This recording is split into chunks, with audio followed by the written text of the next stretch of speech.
Hey guys, మొన్నైతే ఒక short అయితే పెట్టాను కదా, అందులో స్మార్ట్ డాగ్స్ ఇంటర్వ్యూ క్వశ్చన్స్ ఏదైతే అడిగారో టెక్నికల్ ఇంటర్వ్యూ క్వశ్చన్స్ అన్నీ నెక్స్ట్ వీడియోలో పెడతానని. ఇప్పుడైతే లాంగ్ వీడియో అయితే చేద్దాం అనుకున్నాను దానికోసం. ఫస్ట్ అయితే టెక్నికల్ ఇంటర్వ్యూ టీమ్ లీడ్తో అయితే అయ్యింది. సో ఫస్ట్ అయితే ఆయన గురించి ఆయన ఇంట్రొడ్యూస్ అయితే చేసుకున్నారు. తర్వాత నా ప్రాజెక్ట్స్ డీప్గా ఎక్స్ప్లెయిన్ చేయమన్నారు. నా సీవీలో 3 ప్రాజెక్ట్స్ ఉన్నాయి. అందులో main project like final year project explain చేయమన్నారు డీప్గా. సో నేను ఎక్స్ప్లెయిన్ చేసిన ప్రాజెక్ట్లో ఆయన క్వశ్చన్స్ అయితే అడిగారు. లైక్ మొత్తం ప్రతిదీ ఎండ్ టు ఎండ్ చాలా డెప్త్గా అయితే అడిగారు అందులో క్వశ్చన్స్. సో తర్వాత ఇంటర్న్షిప్స్ అండ్ నా కాంట్రిబ్యూషన్ ఏంటని అడిగారు. లైక్ తర్వాత Python and Java and Python difference అయితే అడిగారు. ఇది కూడా నేను సింపుల్గానే ఆన్సర్ చేశాను. జావా ఊప్స్ కాన్సెప్ట్స్లో అడిగారు. Encapsulation, inheritance, polymorphism and abstraction ఇవి అయితే డీటెయిల్గా అడిగారు. Like with real life example, like ఎగ్జాంపుల్తో పాటు ఎక్స్ప్లెయిన్ చేయమన్నారు ఇన్ డీటెయిల్గా. అది కూడా ఈజీగానే చెప్పా. లైక్ తర్వాత method overloading, method over riding, like ఇది. తర్వాత ఫైనలైజ్ ఇది అడిగారు. తర్వాత లైక్ ఒక అరే ప్రాబ్లమ్ అనేది ఇచ్చారు. లైక్ కోడింగ్ ప్రాబ్లం ఏం రాయమని లేదు. లైక్ ఒక ప్రాబ్లం ఇచ్చారు, దాన్ని ఎలాగ సాల్వ్ అయితే అప్రోచ్ చెప్పమన్నారు. Like second largest element in అరేలో second largest element in array approach ఏంటని అడిగారు. లైక్ ఏ అప్రోచ్ యూజ్ చేసి సాల్వ్ చేస్తావు లైక్ ఎక్స్ప్లెయిన్ చేయమన్నారు. తర్వాత మల్టీ థ్రెడ్డింగ్, ఇది కూడా ఈజీగానే చెప్పాను. మల్టీ థ్రెడ్డింగ్ గురించి ఎక్స్ప్లెయిన్ చేయమన్నారు, చెప్పాను. లైక్ ఎక్లిప్స్ తర్వాత ఇంటెలిజే ఇది టూల్స్లో మెన్షన్ చేశాను, దాని గురించి అడిగారు. పైథాన్ గురించి కొంచెం చెప్పమన్నారు. తర్వాత లిస్ట్, టపుల్, అరే లిస్ట్ దీని గురించి అడిగారు. తర్వాత about mission learning, deep learning, ఎందుకంటే నేను రిక్వైర్డ్ స్కిల్స్లో చెప్పాను కదా, లైక్ పైథాన్, జావా ఇవి బాగా అడుగుతున్నారు అనేసి. So about mission learning, deep learning దీని గురించి మూడింటికి డీటెయిల్గా ఎక్స్ప్లెయిన్ చేయమన్నారు. ఇది కూడా ఈజీగా అయితే చెప్పాను. తర్వాత ఎల్ఎల్ఎం మోడల్ గురించి అడిగారు. ఇదైతే నాకు అంత వన్ లైన్ ఆన్సర్ అయితే ఇచ్చాను, బట్ వాళ్ళు ఇంటర్వ్యూయర్ డీటెయిల్గా చెప్పమన్నారు. సో నేను అంత ఎక్స్ప్లెయిన్ అయితే చేయలేకపోయినది. సో ఇదొక నెగిటివ్ మార్క్.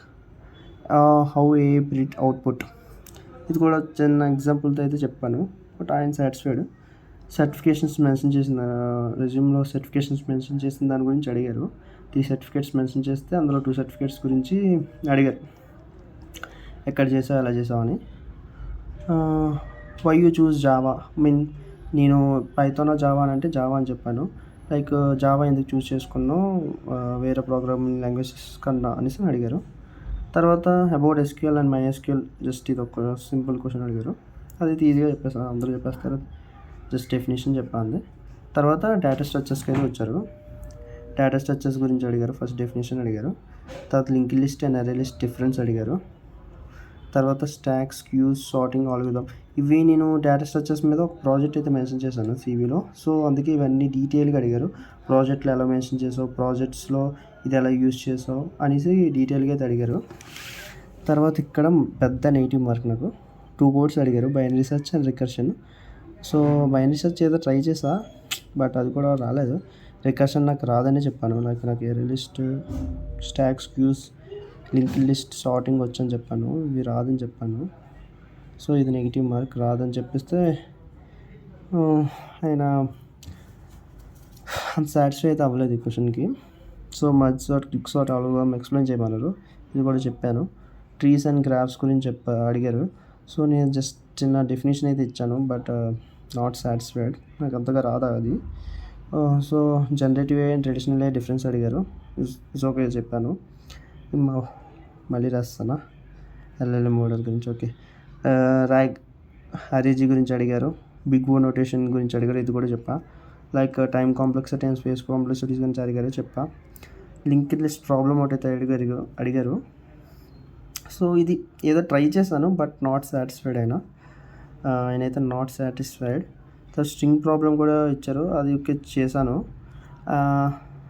తర్వాత OpenCV architecture in projects, ఆ ప్రాజెక్ట్స్లో ఇన్ డెప్త్గా కొన్ని క్వశ్చన్స్ అడిగారు. అవి నేను చాలా వరకు కొన్ని అయితే ఒక 30% వరకు అయితే ఒక 60% ఆన్సర్ అయితే చేశాను. 40% వరకు అయితే ప్రాజెక్ట్స్‌లో నన్ను అడిగిన క్వెషన్స్‌కి కొన్ని సో, అంత క్లియర్ ఎక్స్‌ప్లనేషన్ అయితే ఇవ్వలేకపోయాను. సో, ఆయనైతే నాట్ సాటిస్ఫైడ్ దీని గురించైతే.